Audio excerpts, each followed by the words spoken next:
خالد صاحب بہت شکریہ آپ کے وقت کے لیے. اب آپ کیا دیکھتے ہیں مذاکرات جو ہے وہ پہلا مرحلہ ہم اس کو یہ نہیں کہہ سکتے کہ ناکام رہا, مزید بات چیت, کیونکہ جے ڈی وینس نے بھی یہ کہا کہ امید ابھی باقی ہے, اور جو ایرانی وفد ہے اور وہ بھی یہی کہہ رہے ہیں کہ ابھی جو ہے امید پہلے ہی ملاقات میں نہیں کی جا سکتی تھی کہ معاملات جو ہیں وہ پہلے ہی سیٹنگ میں حل ہو جائیں, کہ 47 سالہ معاملہ چلتے چلے آ رہے ہیں.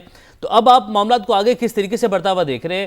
اگلی نشست ہوگی یا بات چیت کا عمل کیسے آگے بڑھے گا؟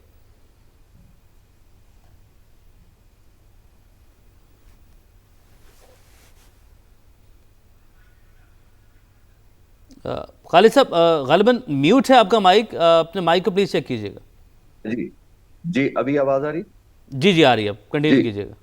تو میں یہ کہہ رہا تھا کہ آلدو افسوسناک بات ہے کہ بریک آ گئی ہے, لیکن ابھی بھی پازیٹیو امید ہے. میں ملک صاحب کو بھی سن رہا تھا اور آنریبل ایمبیسڈر کو بھی.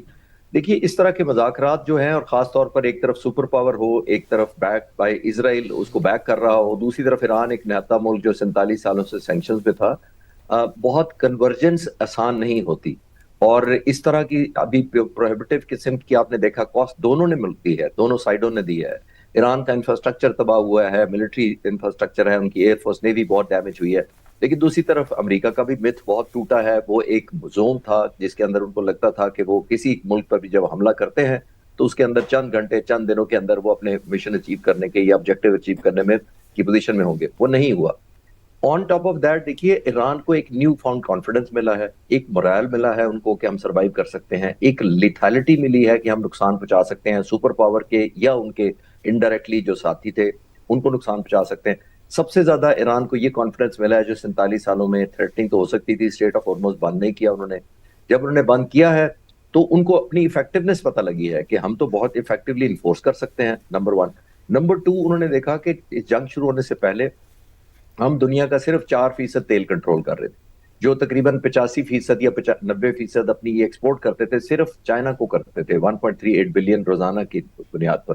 تو یہ 4% تیل سے ان کو لگا کہ جب ہم اسٹیٹ آف ہارموز کنٹرول کرتے ہیں تو ڈائریکٹلی اور انڈائریکٹلی ہم تو سارا آلموسٹ 20% دنیا کا کنٹرول کرتے ہیں, انڈائریکٹلی ورلڈ اکانومی کنٹرول کرنا شروع ہو گیا ایران.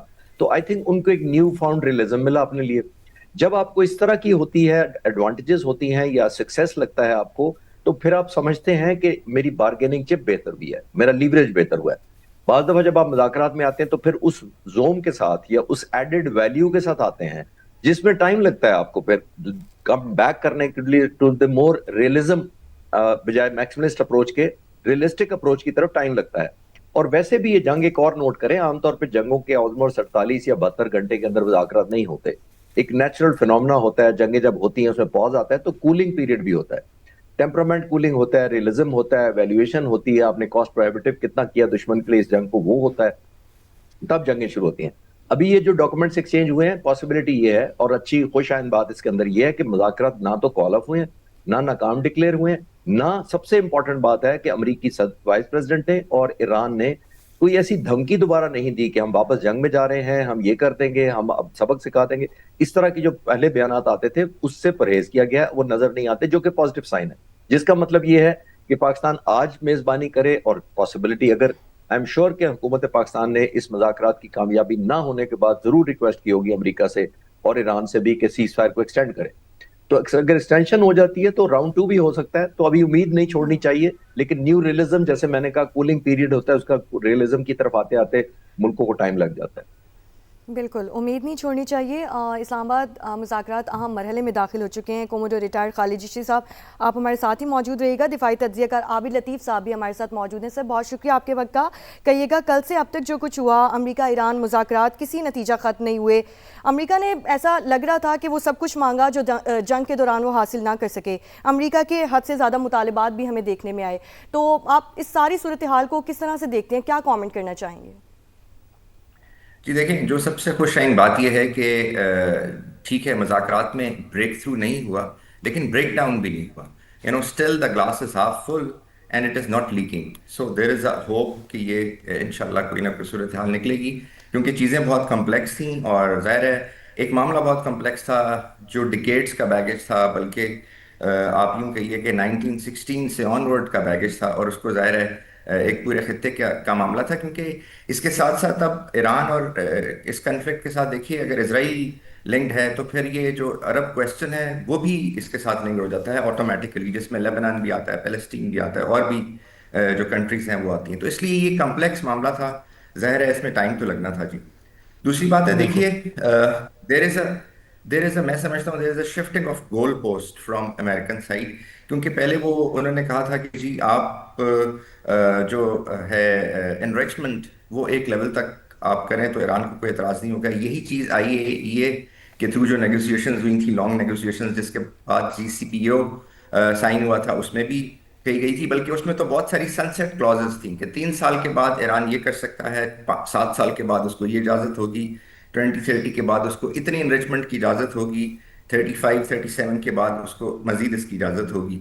سو ان کا مطلب جے سی پی او کا مقصد یہ تھا کہ جی ہم ایران کے اندر بقول ان کے رسپانسبل بیہیویئر انڈیوس کر رہے ہیں، تو انہوں نے اس کا ٹائم دیا تھا. لیکن all together signpost change کر کے یہ کہنا کہ جی آپ جو نیوکلیر ٹیکنالوجی ہے وہی نہیں رکھ سکتے، آپ اس پہ بات نہیں ہوگی، آپ اس کو رول بیک کریں، تو آئی تھنک یہ بہت میں سمجھوں گا کہ ایک بہت ایک طرح سے سخت قسم کا یہ پوائنٹ ہے. کیونکہ ایران نے کہا ہے کہ جی ایران نے تو آپ کو پتہ ہے کہ علی خامنہئی صاحب کا فتویٰ ہے 2003 کا کہ نیوکلیر ویپن رکھنا، اس کی ٹیکنالوجی حاصل کرنا یا اس کا استعمال جو ہے وہ اسلام میں اس کی اجازت نہیں ہے، اور ایران کہتا بھی یہ رہا ہے.